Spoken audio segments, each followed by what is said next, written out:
avez sans doute entendu parler. Fin 2014, des parents comparaissaient devant la justice pour avoir refusé de faire vacciner leur fille de 3 ans. Car oui, en France comme en Italie et dans quelques autres pays de l'Europe de l'Est, il existe encore une obligation vaccinale.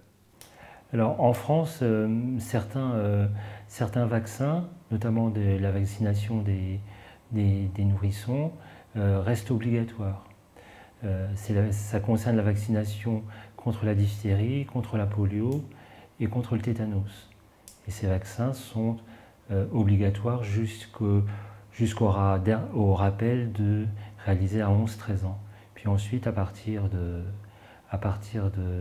cet âge-là, les vaccinations ne sont plus obligatoires.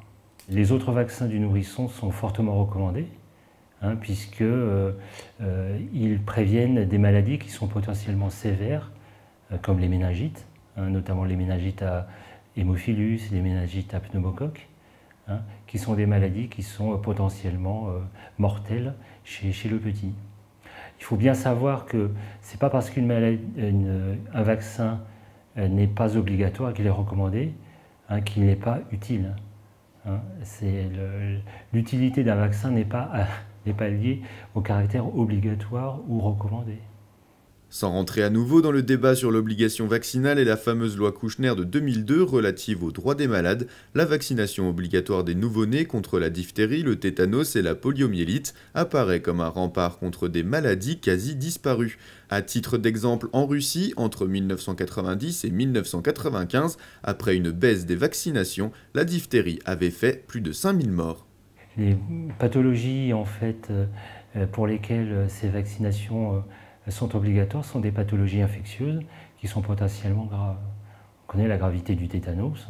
Dans le monde, il y a encore plusieurs dizaines, voire centaines de milliers d'enfants qui meurent de tétanos, en particulier le tétanos néonatal. La diphtérie est une maladie qui, avant l'ère de la vaccination en France, faisait plusieurs centaines de morts par an.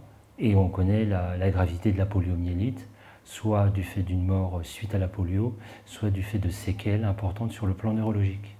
Ces vaccins obligatoires et recommandés pour les nourrissons sont un moyen de les protéger de graves maladies infectieuses. Mais les précautions ne peuvent pas s'arrêter là, les parents doivent aussi vérifier qu'ils sont bien à jour de leur vaccin.